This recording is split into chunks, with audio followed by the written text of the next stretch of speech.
This is the 90s. It's a time when counterculture is in and ski bums are picking up their quiver of winter toys and making tracks in every conceivable place. These people are giving up material possessions and social status for a lifestyle centered around skiing. The serious ones tend to invade the real ski towns like Chamonix, Telluride, Lake Louise, Jackson Hole, and Whistler, to name a few. To be doing the right thing today may mean being a dishwasher in a ski area all night, so that you can lay down as many runs as possible on the mountain by day. These skiers are in search of an adventure and have an attitude that allows them to experience a way of life that doesn't require a huge bank account or a condo overlooking the latest detachable quad.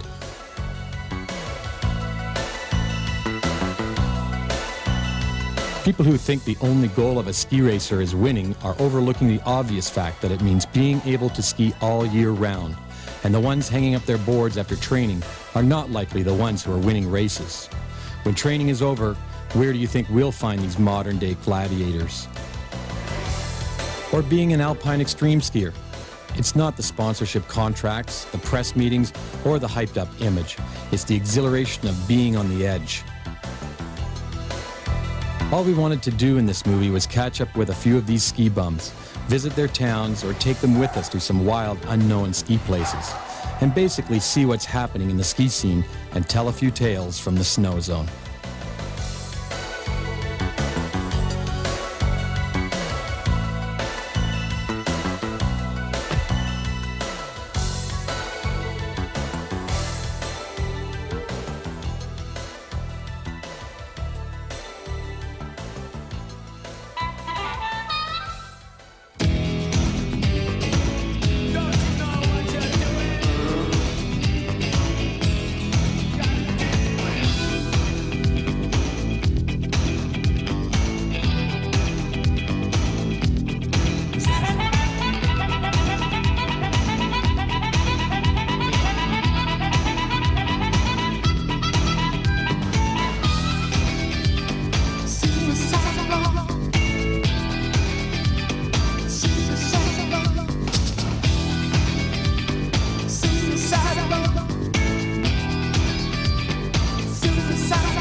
This isn't the first time Rap has visited Revelstoke, British Columbia, or the last.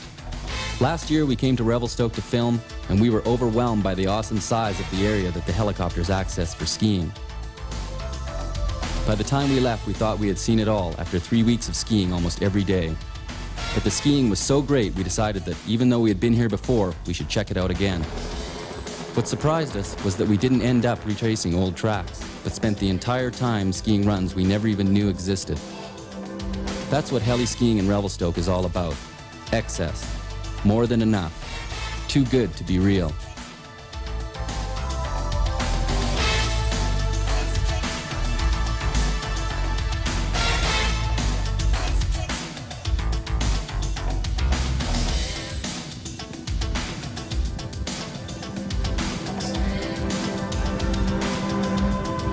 We've yet to find skiing that's any better than this, and you don't have to be an expert to ski here.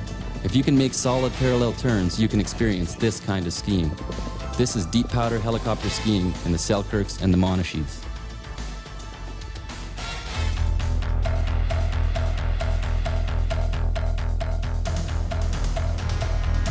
So our first mission was to get a group of skiers who didn't have any other pressing commitments and take them heli skiing.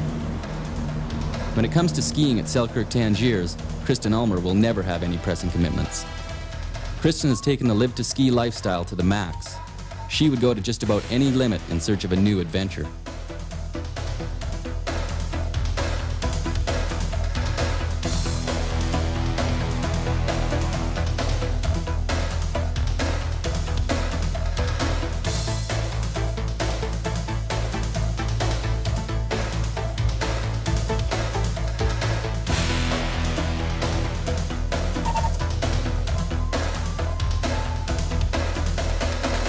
Two of our other skiers from Whistler, Trevor Petersen and Eric Pehota, had their own way of letting Kristen know they had arrived.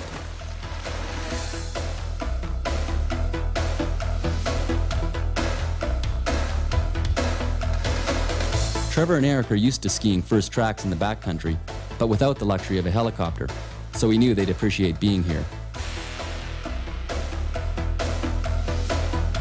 We were ready to ski, but one member of our team was still missing, but not for long. We had arrived in Revelstoke with skiers from all over the US and Canada, and we were here to ski the deep powder of Selkirk Tangiers helicopter skiing.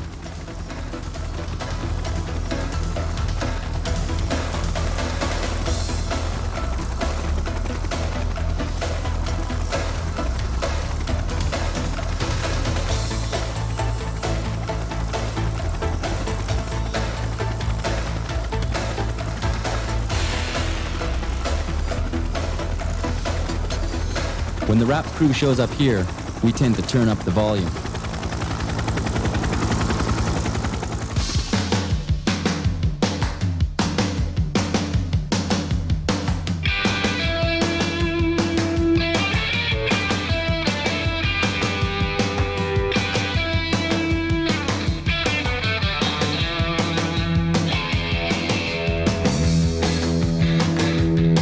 Powder skiing means soft landings. So when we want air, we call 1-800-Kirk Jensen.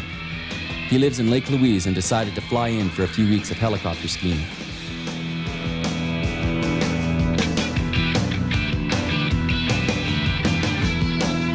Trevor Petersen.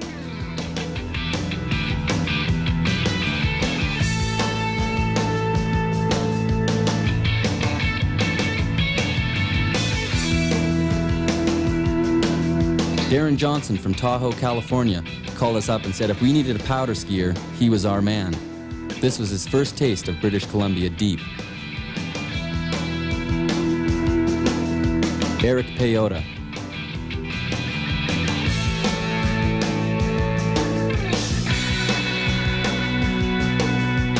And road warrior Kristen Ulmer.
skiing the Powder of Revelstoke, our next stop would be Telluride for bump skiing. Darren was now telling us that bump skiing was his real forte, so we decided to take him with us.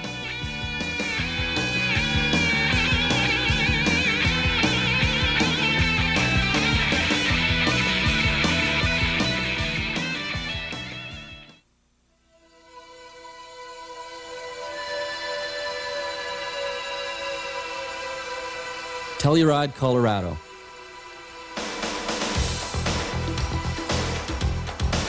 There's a lot you should know about this resort, but we didn't come here to research statistics. If you want statistics, read a brochure. We came to meet a group of skiers that live here and to see if there's any truth to the rumor that this mountain has some of the longest, meanest bump runs in the country. Also, we had heard that the most famous ski dog in the world lived here, a bump-jumping, powder-eating hound called Zutnik. You've probably seen him in other ski films. Well, when we got here, we found out that we couldn't afford to hire the dog, so we settled for his owner, Scott Kennett. He moved to Telluride with Zutnik 10 years ago, and after finding out what it's like to ski steep, consistent 2,500 vertical foot bump runs, he hasn't turned back.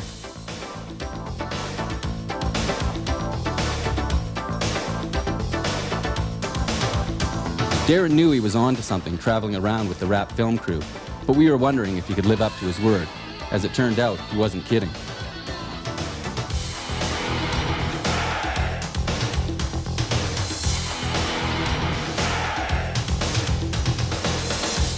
Dean Cummings skis for the U.S. freestyle team. He lives in Telluride because it's the best training center you can find if your specialty is bumps.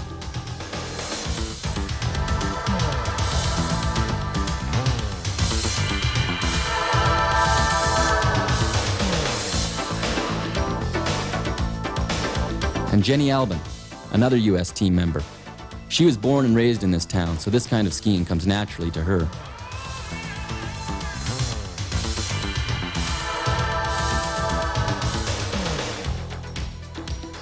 This is the only resort in Colorado that is surrounded by jagged rocky peaks that look more like the Alps or the Canadian Rockies. 13 to 14,000 foot peaks in all directions.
If you're into bump skiing, Telluride is definitely the place to be. This place is littered with long, fall-line, rhythmic bump lines. We quickly found out that the rumors we had heard weren't rumors at all.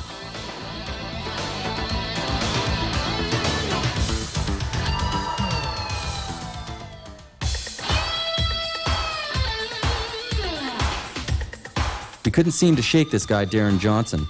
After a raging week of bumps in Telluride, he invited us to his home turf, Tahoe, California, to film him and a few of his friends doing the kind of things they grew up doing.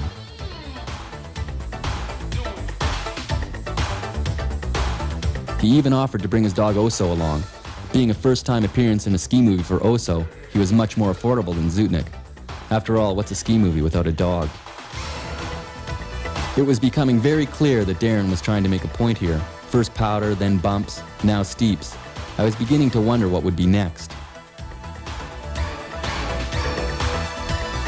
World Cup snowboard champion Shaun Palmer with his new board. And Lynn McClure, another Tahoe local.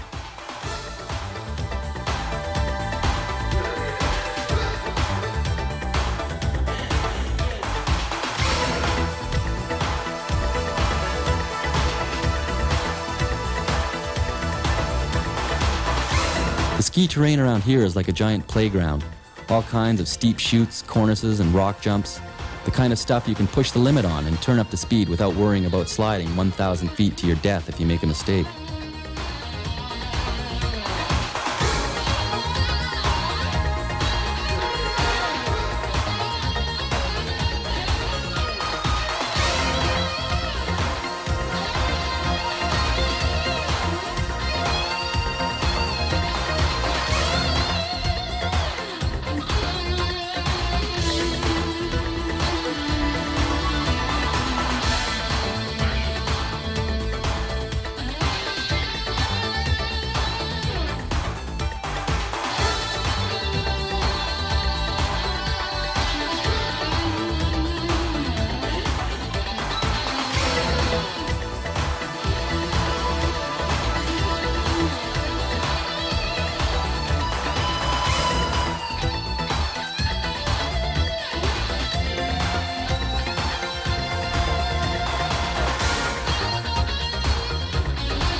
We told Darren that we were off to Chamonix to find some Harley-riding telemark skiers and snowboarders, half expecting to hear him say that that was his real forte.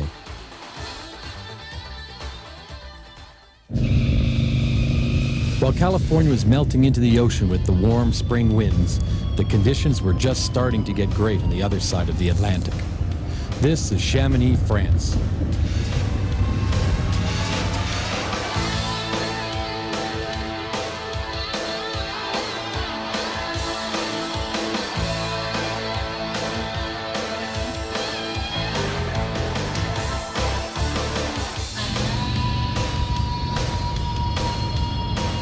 When I think of Chamonix, I think of ski adventurers, extremists, monoskiers, snowboarders, and telemarkers, and hotels full of blonde-haired, blue-eyed Swedes that have migrated to the Alps, living on muesli and beer and skiing every day they can.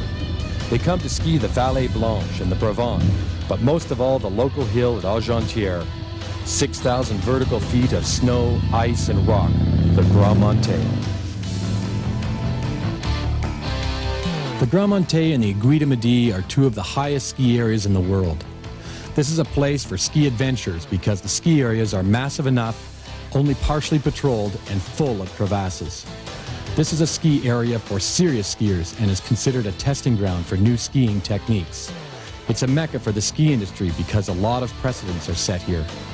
We came here to film a multi-glee sequence combining snowboarders, telemarkers, monoskiers, and skiers.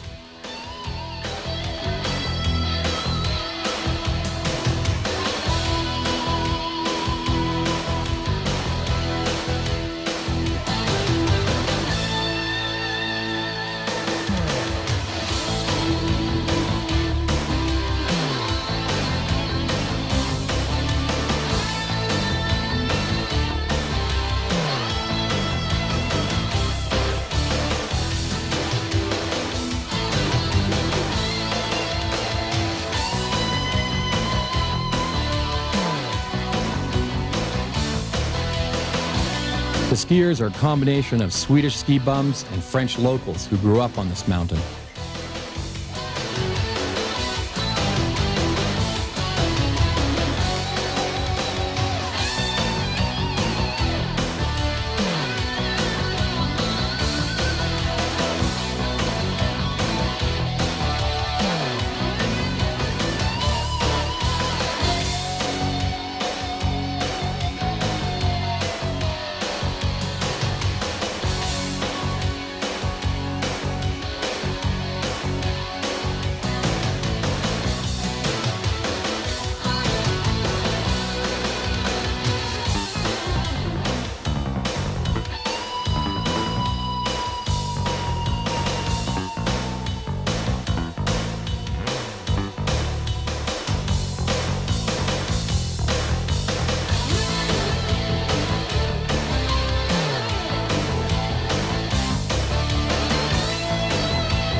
After studying the dynamics of multiglease in Chamonix, we heard of a snowboarding seminar that was being held in Whistler, Canada. Professor Warburton and Dr. Boyer, two prominent physics professors from the University of British Columbia, were there to discuss the geometrics of a snowboard quarter pipe. The geometrics? The geometrics of the quarter pipe. Well, you see it's big, right? Right. And we're very little. So you just go up the gubber? Even if we do, like, little air on the top, it's so big. Cool, I mean, it's got gigantic, right? It's still big air, right? So you're just floating into the air, the ocean. Yeah. You just feel the ground beneath you go away.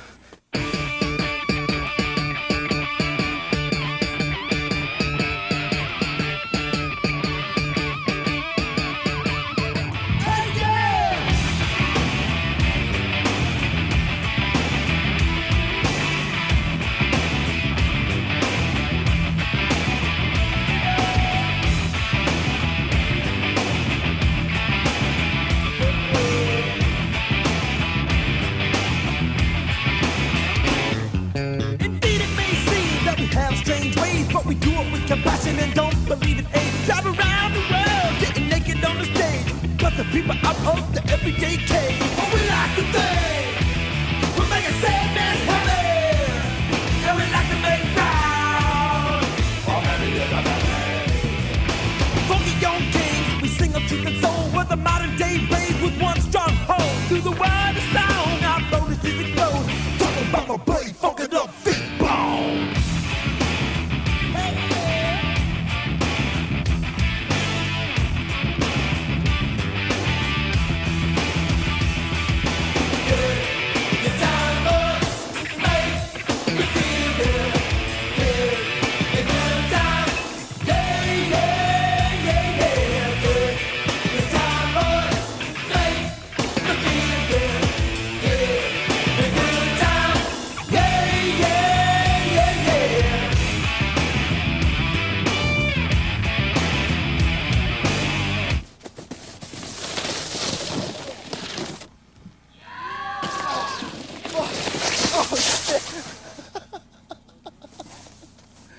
That's scary. Oh.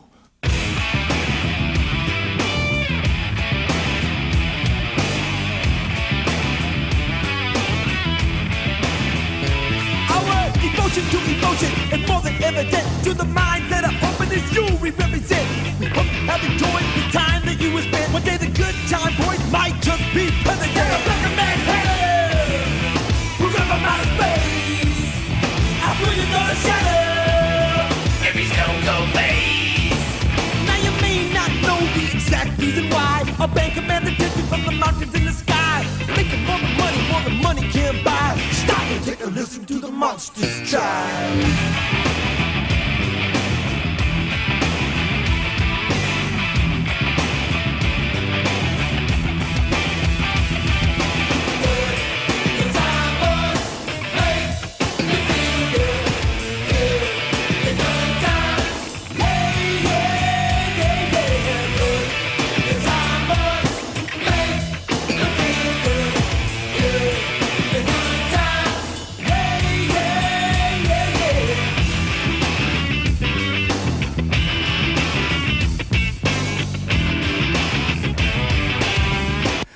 This is Jack.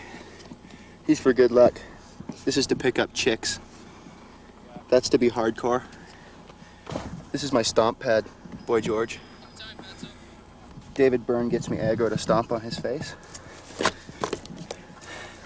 And Dagwood tells me when I'm hungry and when it's time to go in for lunch. Lunch.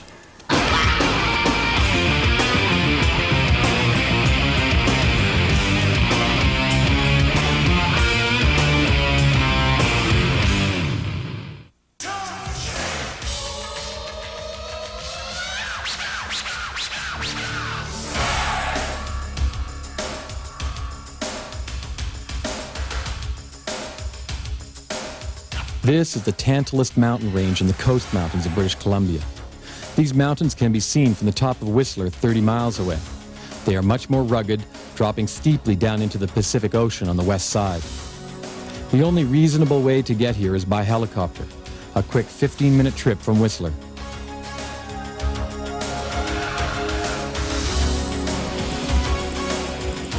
This is not the type of skiing terrain you'd find in the boundaries of a ski area. And the skiers we came here with are not the type you generally find skiing in bounds either. Most of these mountain faces have never before been skied, which is why we were here, and also what you come to expect when you set out on a ski adventure with Trevor Petersen and Eric Pehota. They will begin up on the ridge, ski down the north face, and onto the icefall below. The dangers they are exposing themselves to are avalanche, falling into a crevasse, or just sliding endlessly down the steep face.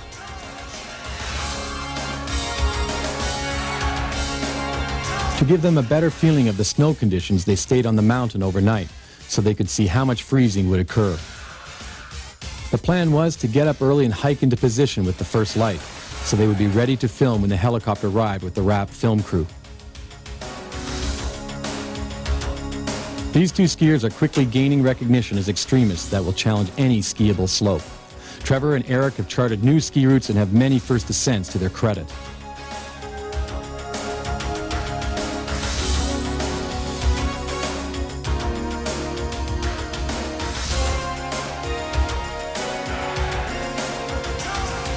They usually climb the slope before skiing it so that they know the snow conditions.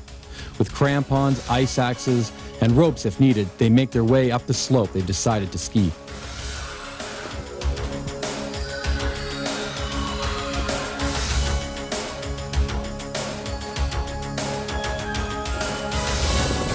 Steve Flynn at Blackcomb Helicopters knows Trevor and Eric well and has worked with the RAP film crew before and was confident about getting involved in a situation like this. By the time we arrived, they were in position at the top of the 1,500-foot, 60-degree slope.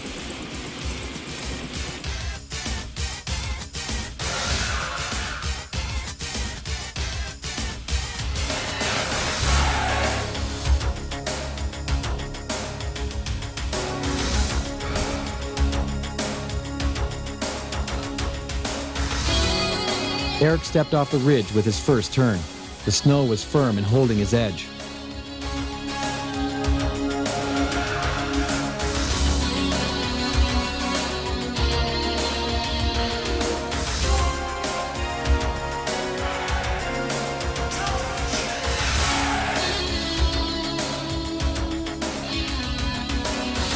Trevor dropped into a similar line.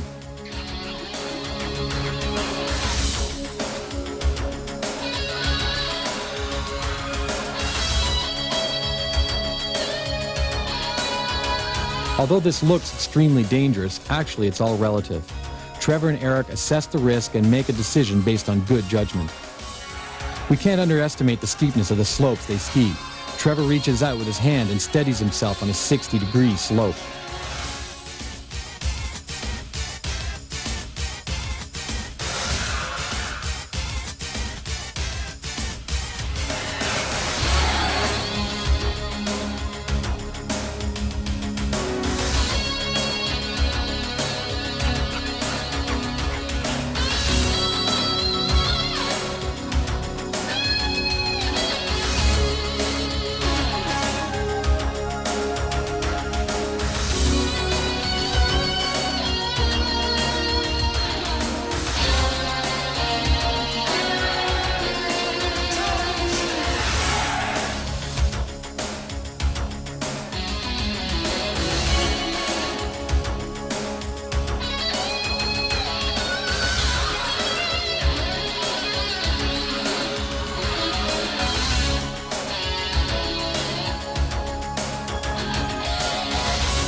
The conditions on Tantalus were perfect for the descent.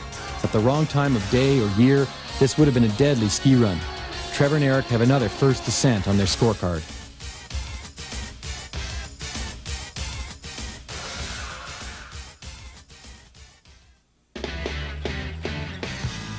Many people have preconceived ideas about the character of snowboarders, and we really don't understand why.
almost any ski resort, you'll find the best skiers doing the worst jobs.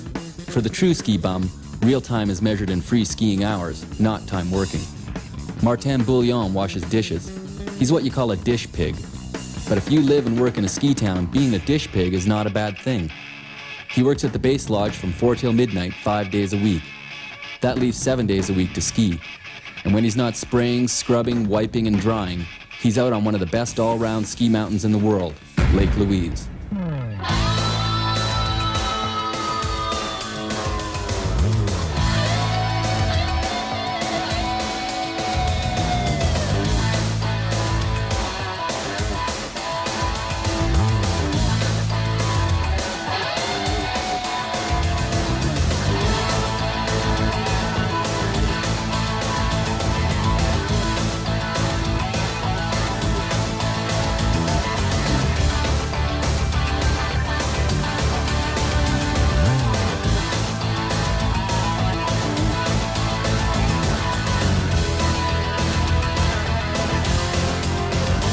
We heard about Martin from Kirk Jensen, a regular skier in all of the Snow Zone movies. Kirk works on the hill as a manual groomer. Manual groomers put up wind fence, pick rock, shovel snow, fix trails, and generally try to appear busy as they shred around the mountain.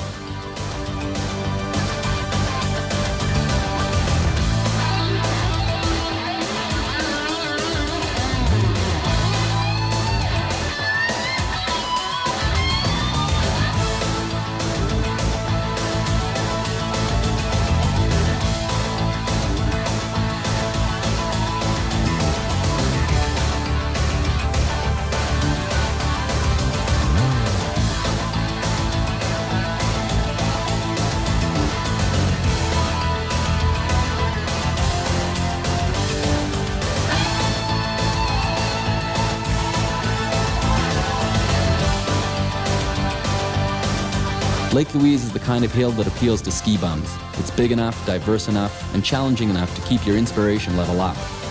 And there are few resorts in the world that have a ski season that lasts as long, 7 months, from November to May.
Lake Louise, host of the 1991 Molson World Cup Downhill and Super G.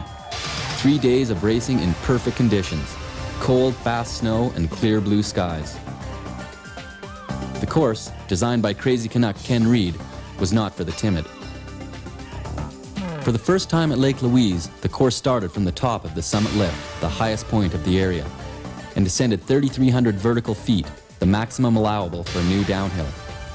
Overall, it was the fastest World Cup downhill course with an average speed of over 80 miles per hour. And it included an air bump that shot some racers more than 260 feet in distance. Also the biggest air ever for a World Cup downhill.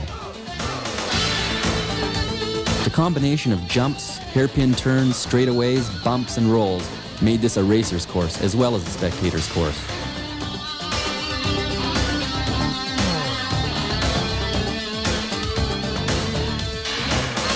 Australian Stevie Lee was one of the racers. We would later be taking him for a free skiing session in Jackson Hole, Wyoming. But first we wanted to see him in his element.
Although Steve didn't win, the 80-mile-an-hour rush was just another rush in his illustrious career.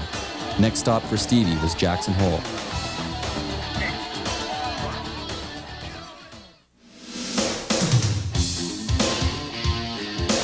About 10 miles south of the Grand Tetons is where you'll find Jackson Hole, the ski area with the highest vertical skiing terrain in the United States. We came here in search of the classic skiing lines that it's known for. Steve Lee was now finished with the World Cup circuit, and this was his first trip to the hole. The pressure of racing was off, and Steve was ready to rip. From Park City, we imported Bob Coakley. He had just finished a stuntman contract for a Hollywood ski film and was tuned for the action.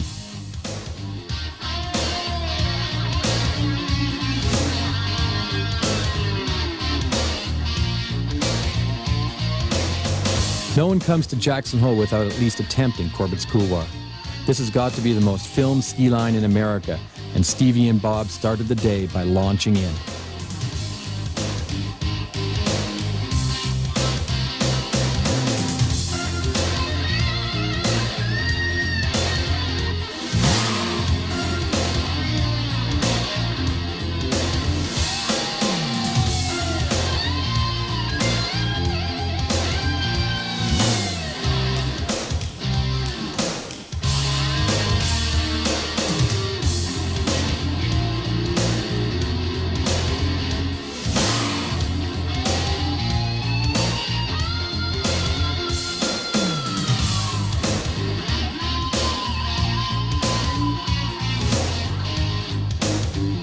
Steve drops into the crags.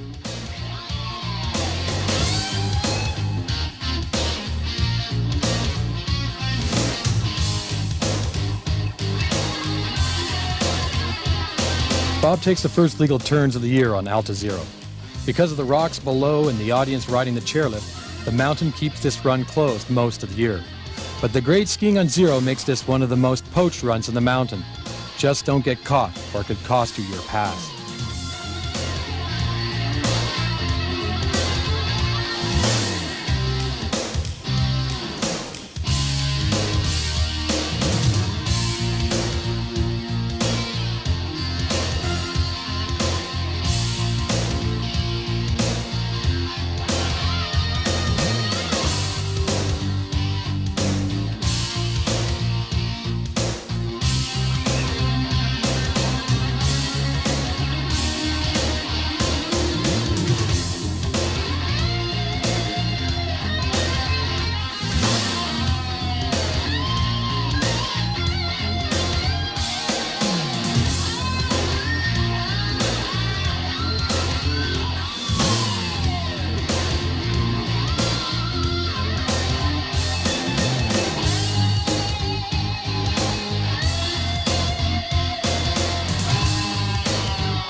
What makes Jackson a hot place to ski is the terrain that is out of bounds.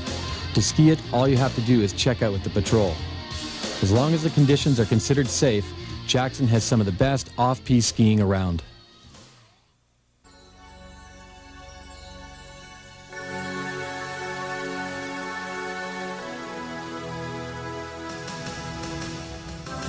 Each year, RAP plans a trip into extreme backcountry where we can explore new territory and find ski runs that have never before been attempted. This year, we came to Albert Glacier and the surrounding peaks in British Columbia in early May. We came here in search of serac-infested ice fields, steep couloirs that had never before been skied, and mountain faces that are so steep they make a skier look as though he's defying gravity. In the backcountry, extreme skiing has to be taken very seriously, because when skiing on ice like this, there's always the possibility of an accident. One wrong turn and this glacier will swallow a skier and spit you out 10,000 years from now. Our team consisted of Bob Coakley and Trevor Petersen, who we considered a necessity on a trip like this. We had to bring a lot of safety gear like ropes, crampons, beacons, and ice axes, hoping for the best, but preparing for the worst. Kirk Jensen came in from Lake Louise, and Eric Pehota, an important part of the Whistler Extreme team.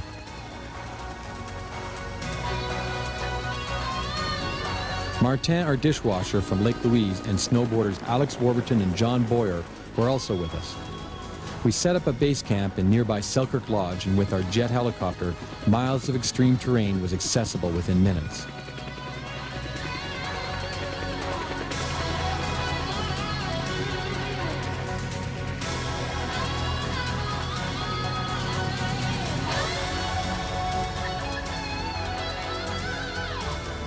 We were here for a week, and the skiing available was beyond our expectations. Each day we would get into our helicopter and fly around, scoping out new lines to ski. This was helicopter skiing, but not how most people think of it. The helicopter was used to get us to an area, but once we were there, we would climb the ski pitches. Every day we found new pitches that had never before been skied. The week couldn't have been better. We had our own private helicopter and miles of terrain. The spring snow was unskiable everywhere except the steep north-facing slopes, and they were uncharacteristically stable and skiable for this time of year.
The first turn on every slope would start the top layer of snow moving, giving the skier a sensation of surfing.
Being able to come here with our own helicopter and guide was definitely a very unique experience.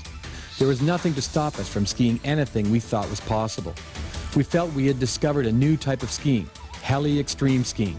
It's getting into a previously unskied area quickly and easily, and then climbing the face first before skiing it. This allowed us to make numerous extreme first descents while we were here. Albert Glacier had everything we came for: steep faces, couloirs, and radical ice fields. We moved down onto the ice field and into the seracs.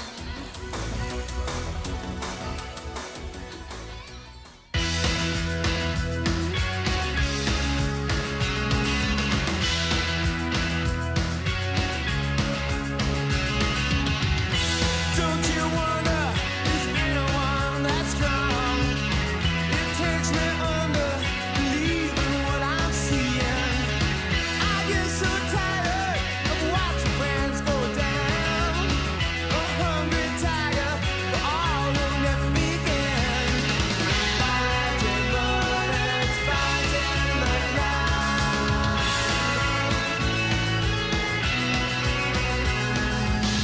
Fighting bullets, fighting the cloud.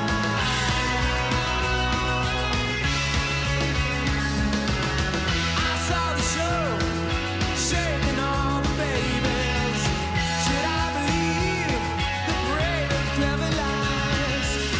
Shadow of lies in the shadow of death. There is no difference to all who never began.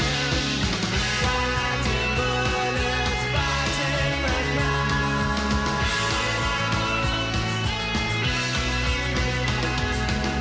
Fighting bullets, fighting the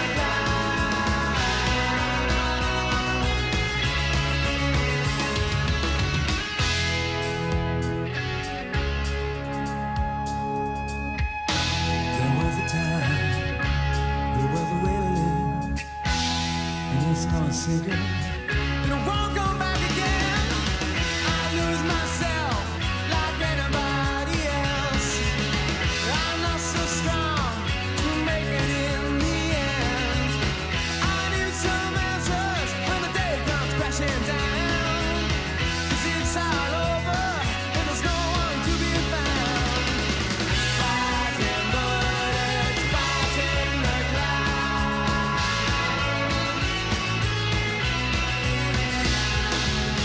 Fighting bullets, fighting the clouds.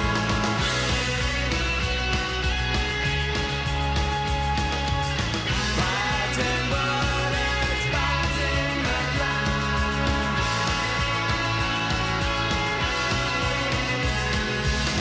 Fighting bullets, fighting the